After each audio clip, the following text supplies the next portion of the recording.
This May, I spent 5 weeks doing my first ever artist residency, and in this video, I'll share with you how I got the opportunity, the work I made, the theme of the residency, and the experiences I had along the way.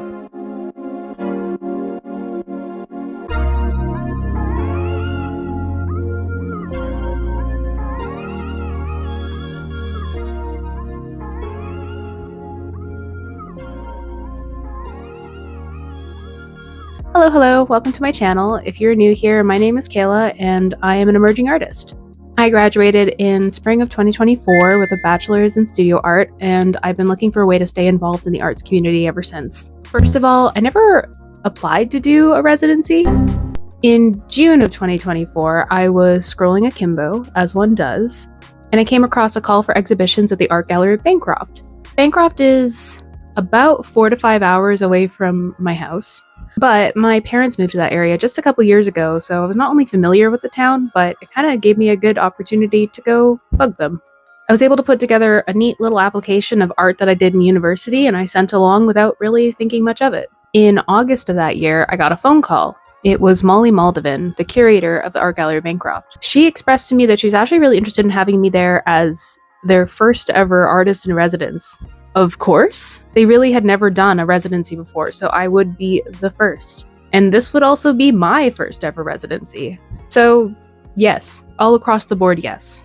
Molly told me early on that the theme of this residency was to be finding community, and that I would actually be one of 2 artists that were invited into the space to create work on that theme. I had to request the time off of work, and thankfully they did permit it. I asked like a year in advance though, so then fast forward to May. I packed up my car and drove to Bancroft, where I'd be staying with my parents for the time being. My first day in this space was a lot of setup. I was asked to bring some work along with me to create a bit of like a feature wall, and the rest of the gallery would essentially be my studio. I got to meet Molly and some of the volunteers who helped to hang my work. After setting up, I headed out into the town to take a lot of photos. If you don't know me or my work, let me explain a little bit. I'm an oil painter who primarily works from photographs. They have to be ones that I've taken. I find a lot of purpose comes from using my own references for my paintings, which of course it would, but not everyone works the same way. It took me a long time to figure that out, but once I did, it was like hallelujah for me, like a light bulb went off. So here's some examples of some paintings that I've done, just to set the scene, I guess. I was eager to explore the town of Bancroft in order to start generating some ideas. Because yeah, how do you find community? This would be a question on my mind the entire month.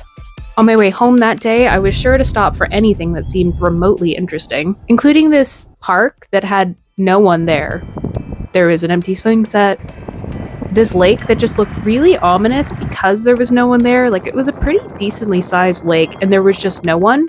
I didn't even hear any, actually I probably heard birds, but I didn't see anyone, I didn't see any wildlife, and it was kind of spooky. On my first official day working in the studio, open to the public, I prioritized looking through my DSLR to find interesting happenings. I like to throw a bunch of pictures into Procreate or Photoshop and just play around with the colors, honestly. Like, that's what kind of sets me off, is changing things in a fundamental way. And cropping. Cropping is fun. Color is really important to me, and I decided early on that I wanted to have a harmonious color palette that kind of stuck with me through the entirety of the residency. I'd kind of landed on pinks, purples, and aqua, mostly because these colors remind me of my girlfriend, who cannot be with me there while I'm doing this residency, so I wanted to include her in a way. She's a big part of my world, and if I'm going into a space, that means inevitably she's coming too. We're in a long-distance relationship, so something that played heavily on my mind was not only her presence in my life, but also her absence. Like, inevitably, we're not in the same space. So what does that look like? What does that mean? She's present, of course, through texting and calling, but we're separated through so much distance. It kind of felt a little strange to offer up half of myself to the world when another, maybe more important part was missing. So what would it look like to do that? How would I include her? I then got to work on gessoing as many canvases as I possibly could. You can see the floor is covered in canvases. Canvas, canvas, canvas. That's it. I knew that I wanted to get this done early because I did not want multiple days of gessoing. Gessoing is just such A joy. On the ride home that day, there was a thunderstorm.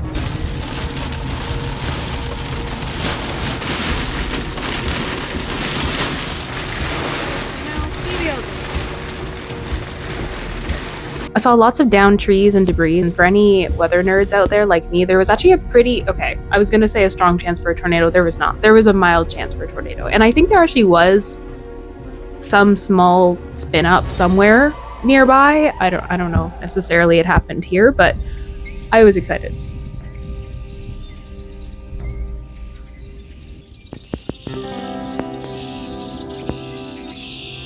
Of course, the sun came out after the rain and it was really pretty. It was interesting to try to adjust to a different pace of life. I wasn't used to living out in the middle of nowhere, and it was really nice to see my dog and cat again.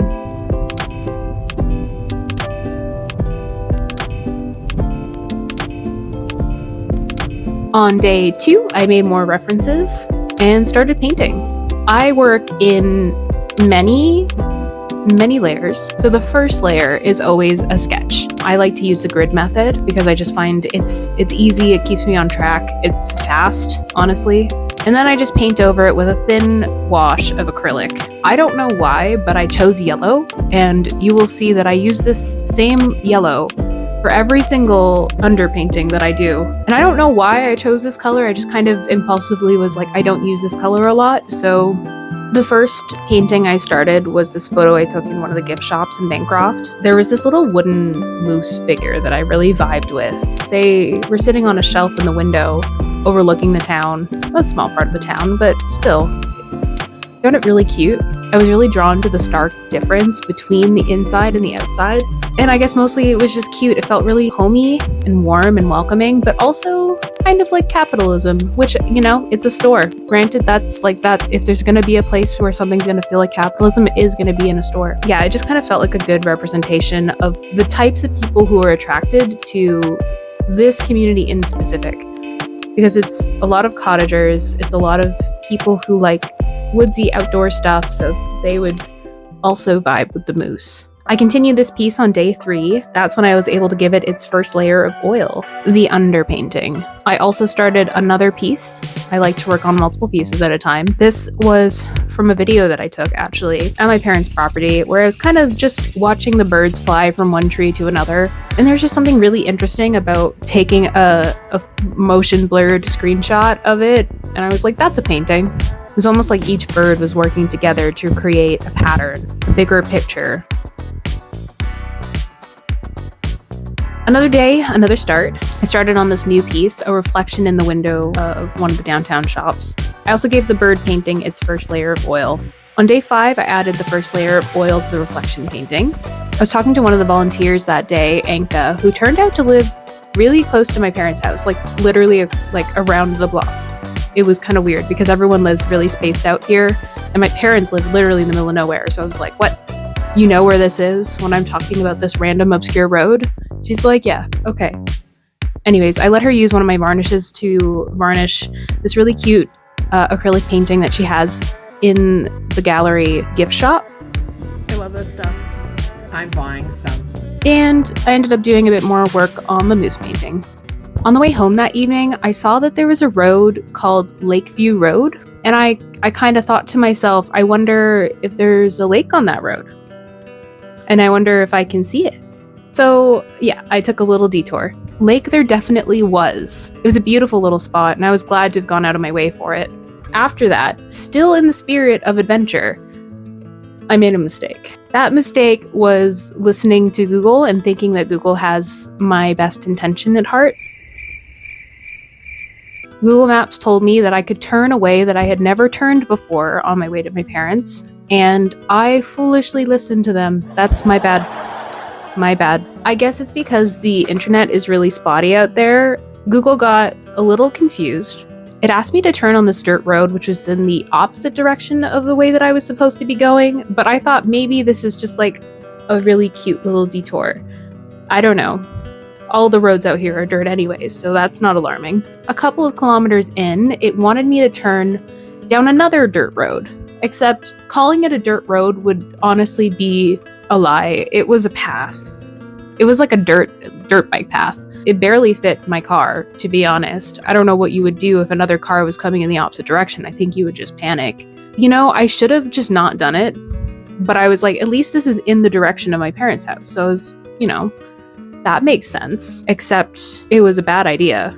As soon as I had the idea that I shouldn't do this, I realized that the path was too small for my car to turn around. So I kind of just had to follow it. There ended up being big divots in the road. I didn't film any of this because I was terrified. Kind of made my car feel like I was driving on a bouncy castle. I was honestly really nervous that my tires were going to give out. Thankfully, they didn't. There was one point where I had to drive down this really big rocky hill. My car is going like this. I get to the bottom and there's a swamp that comes right up to the road. Fun fact about me, I'm a little bit afraid of water. I was freaking out, and the only place to go from there, again, no place to turn around. The only place to go was up another hill. As soon as I got up that hill, I realized that I was about to be murdered because I was just on someone's property suddenly. Like, I had no idea that this was going to happen, but the road literally went through their property, and they had all of their cars around, and there was actually people standing around outside, and I was like, oh, so Google lured me here. They wanted me to die tonight. I see. The people there were actually really nice. They seemed just as confused as I was that I was there, but they basically just told me that I'm probably better off turning around and going back the way I came, which was not really exciting, to be honest. I was hoping that it was easier going forward. Although I saw that path that I was on was supposed to be like kilometers more, and I was like, I don't want to do that.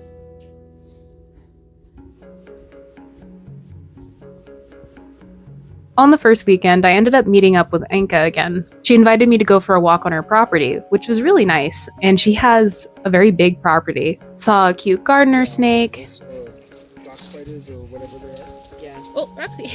And there were lots of cute areas on the property, like this little love display. Roxy was very excited to roll around and then play in the water. Also, Anka took me to her neighbor's house because they have chickens and horses. This horse has a really profound name. Hey, Dick. The chickens were free roaming in the woods, and the farm dog Daisy had quite the fun time trying to round them all up. Roxy had zero interest in the chickens. There was also this really beautiful archway in the woods, baby Yoda in his natural habitat, and old Yoda, for that matter.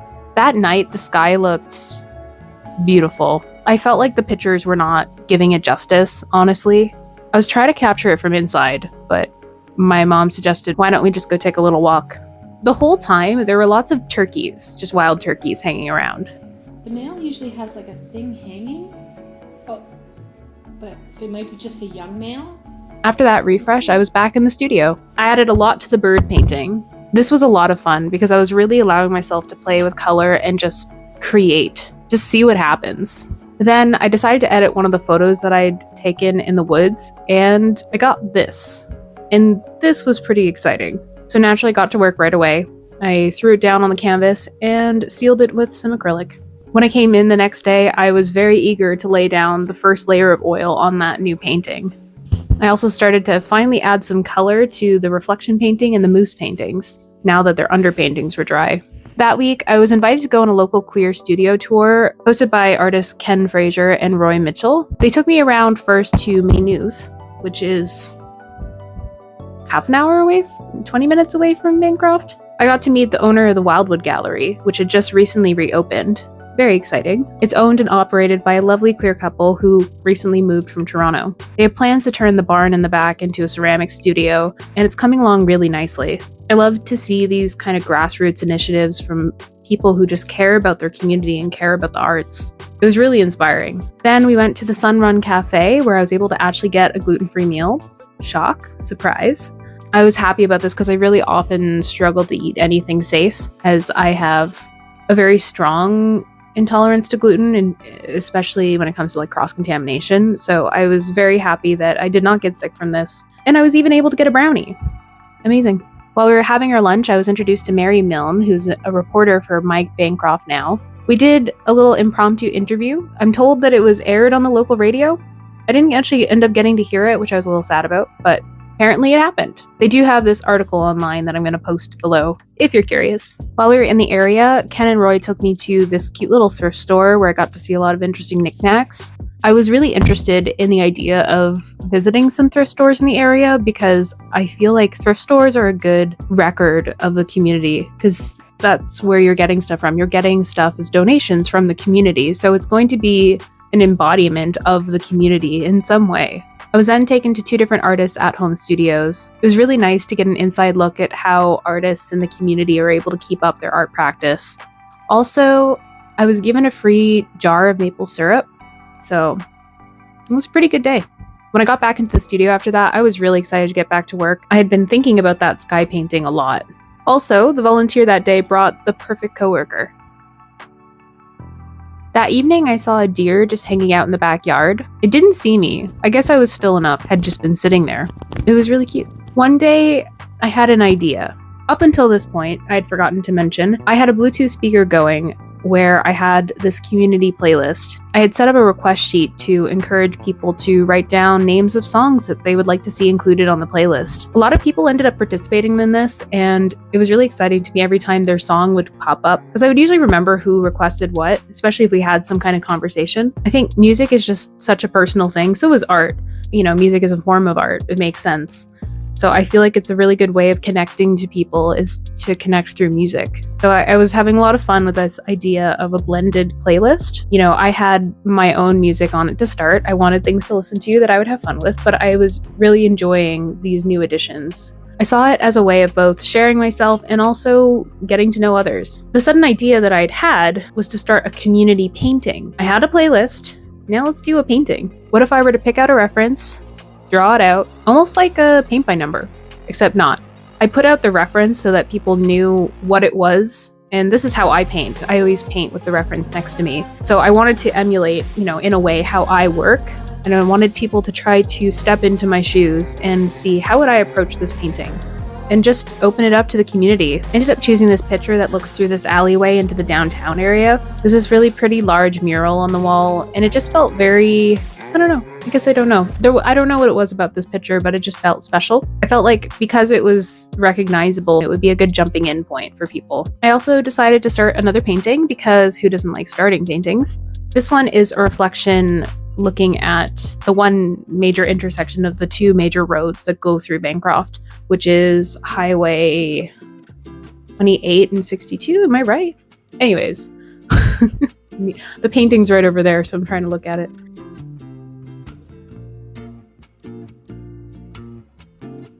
On one morning, I met a new friend. Hello, sir. You can't be here. He was clearly a little confused. Oh, I know you're scared. Come on. We gotta get off the road, buddy. I don't know why I thought calling him like a dog would work. This was in the middle of a pretty well-traveled road, so I was kind of anxious. Sir, you're not doing too great. I don't know how to get you off.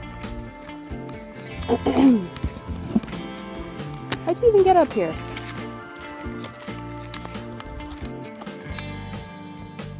He was content to just stay there forever. I wanted to move him, but I wasn't ready to risk losing a finger. So I was very grateful when a truck stopped coming the opposite direction and got out to help him. I did the underpainting for the community painting as soon as I could because I wanted to have that ready for the public. There was only a couple weeks left at this point. I was hoping that a lot of people would be able to paint on it, so I needed to get cracking on that right away.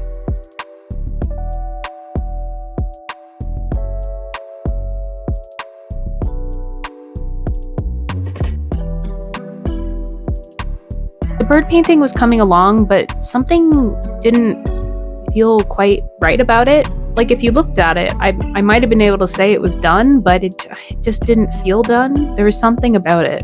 And finally, the community painting was ready.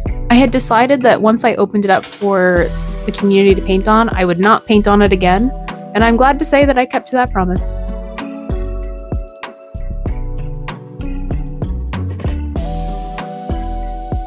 They called for Northern Lights.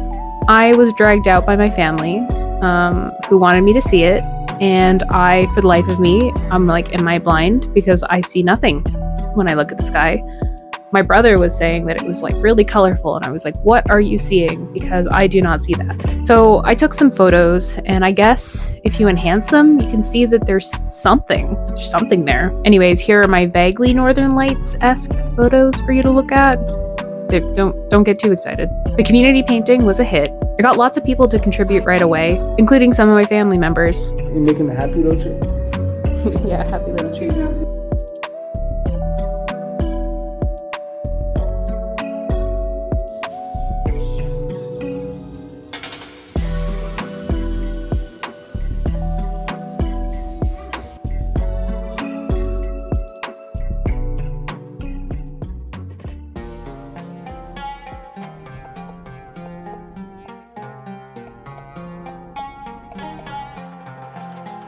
I always stop when I see horses on the side of the road. Is that creepy?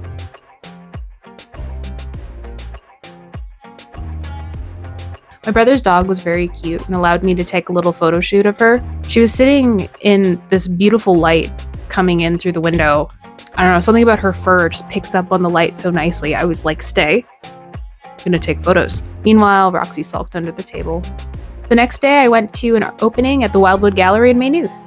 I saw lots of fascinating art. I did go by myself though, and I'm rather shy, so I didn't really stay very long. Before I left though, they gave me a newspaper that had me in it. I hadn't seen this yet, so it was really exciting. I had done 2 interviews in the first 2 weeks that I was there, and this was one of them. It was actually the first article I ended up seeing. After that, I popped into another thrift store to check out their wares, and I drove by the old Maynooth station. I loved how haunting it looked. Oh, buddy. Yes, you're very cute. Yeah, you are.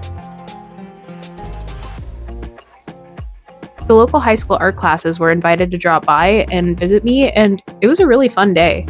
At first, I was asked to talk a bit about myself, and then it was kind of opened up to the floor if they had any questions. They were asked to draw in their sketchbooks and just basically take a piece or two and do a little drawing of it. This was in an attempt to get into another artist's mindset, which I thought was a really good practice to be in. I got to know that art teacher a little throughout the many visits that he had to the gallery that day, and I was talking about how I still don't know what I'm planning to do with the big canvas. A really nice 30 by 40 canvas that in my mind, I knew that I would be disappointed with myself if I didn't use, but I didn't really know what to do with it. Up until this point, it had kind of just been taunting me, to be honest. I've had this vague idea that it would be nice to do an aerial view of the town. I wasn't really sure where to go to do that. There's this place called the Eagle's Nest, but every time I drove by it, it was closed. And other than that, I didn't really know where to get a good vantage from. He told me that literally just up the road that we were on, there was a good spot to see. So I drove up there and took a look.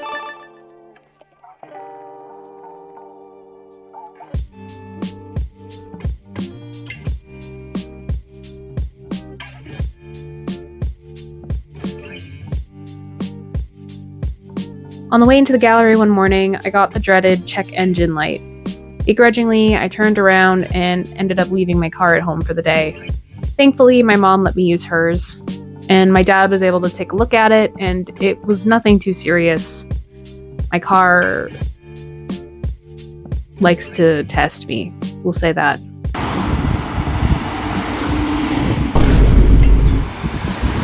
And then, that day, I finished my first painting on what week was it now? Week 4 we're at? I loved the idea of the dark areas looking like just a silhouette from afar, but the closer you came up to it, you would start to see the specks of color. I had been thinking about that since I started the painting, and I felt pretty happy with it in the end. I decided to title it Nightlife because I had been looking on Reddit about just, in general, things to do in Bancroft or the area, and I saw one post that came up about what's the nightlife like in Bancroft? And everyone in the comments were just clowning, like, well, we have a gas station. That's pretty exciting. I edited some of the new references that I'd taken and landed on these as new paintings. And I quickly got to work on them. I had no time to spare. I'm running into week 5 already.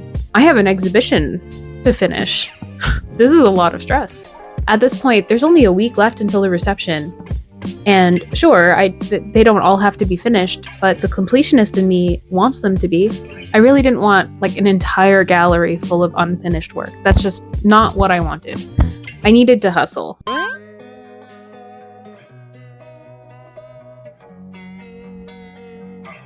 I finished the bird painting. It turns out that all it needed was a glaze of pink. That brought the whole color family together, and it was done.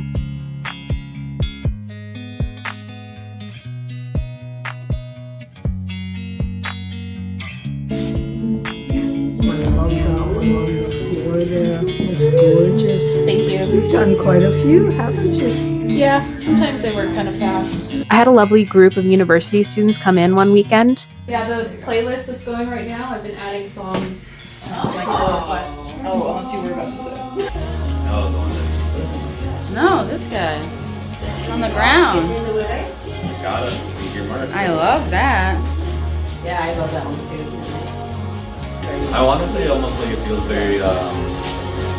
I was using the word melancholy, but it feels like a memory. Like like these pieces very like sentimental. That's like a big part for me, honestly, because I always work from photographs that I've taken, and like I like to reconnect with past experiences, especially since personally I don't have a great memory, so I like to look back and then I don't know, cementing it in painting kind of feels like it's giving it a new life. Yeah, keeps it here. Yeah. They stayed not only to inspect my work, but also contribute to the community painting and just kind of talk for a while, which was really nice. It's the last day for that painting. So if you guys want. Oh, like, that's so tempting. There you go, ahead.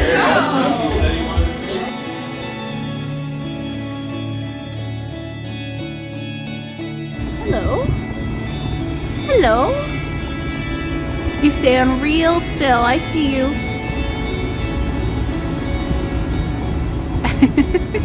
Wow, you were right there. Oh, where are you going? They leave. That's fine. And then, in the blink of an eye, well, what felt like it, the residency was over. I needed to pack up my studio space and hang the artwork that I'd made to prepare for the final day, the closing reception.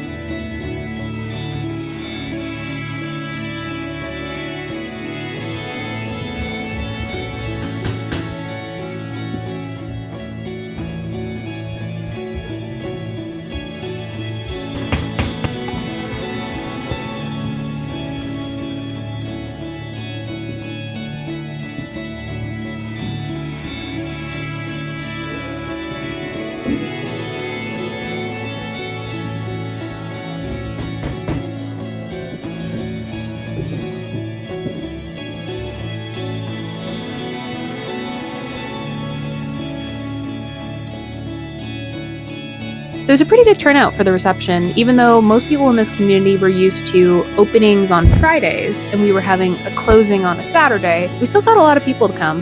It was a good time. I was really glad that I wrote a speech in advance because I know at one point I had this delusional thought that told me that maybe I could just wing it.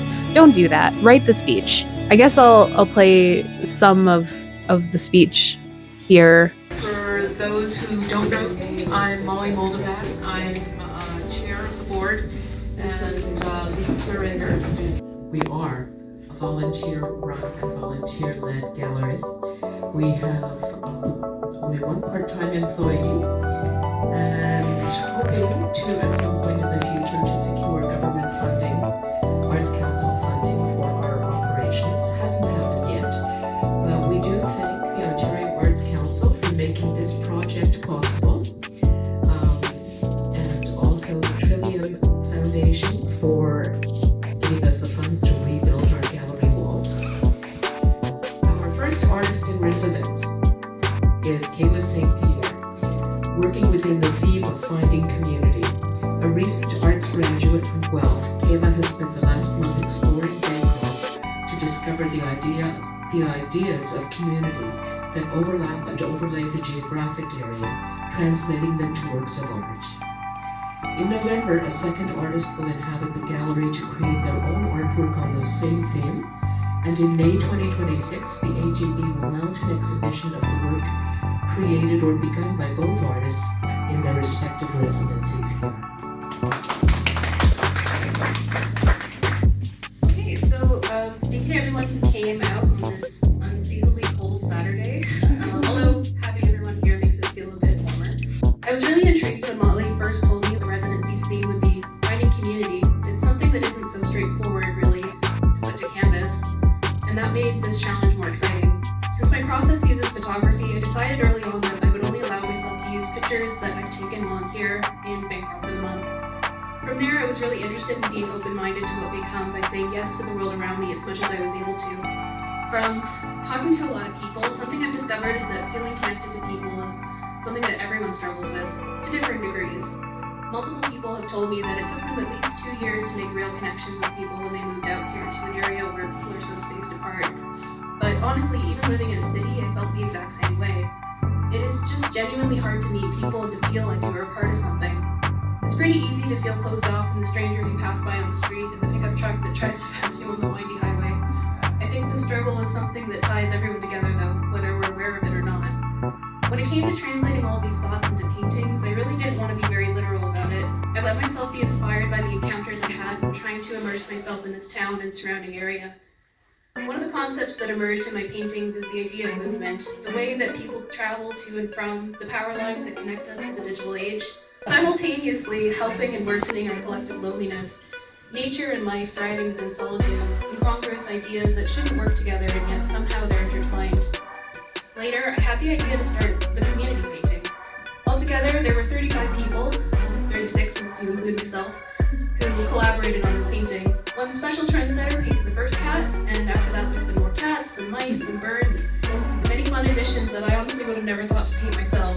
This painting is a very special homage to this time and the place with the people who happened to pass through. Don't be a stranger if you have questions, I'm happy to chat, but only till 4 and then we're going to kick you out. Back into the community you go, find it yourself. You can see how nervous I was since I had to be talking into a microphone. And it really is an understatement to say that I was grateful for this opportunity. I was so excited just to be in a space dedicated to making art, to being in a community, to discovering community. Being given this theme felt like such a blessing, honestly. It felt like being part of something bigger than myself. I really can't wait to see what the other artist creates in this space. To hit every bump on the way home. Oh yeah. As fast as you can. Right. As you can tell, I wasn't able to finish everything. I probably will have to make more paintings too, because I was told that the other artist is sculptural and I'll be filling the walls. No pressure. A little bit of pressure. So if you'd like to follow along to see my journey as I paint more of these paintings, as I work on finishing the other paintings before next May, I mean, I'm not going to say no if you wanted to subscribe. Did you know that it's free? You might not have known that. Anyways, if you've made it this far, thank you for watching. Have you ever done an artist residency? Have you ever wanted to do an artist residency? Let me know in the comments and leave a like if you feel like it. So, yeah. See ya!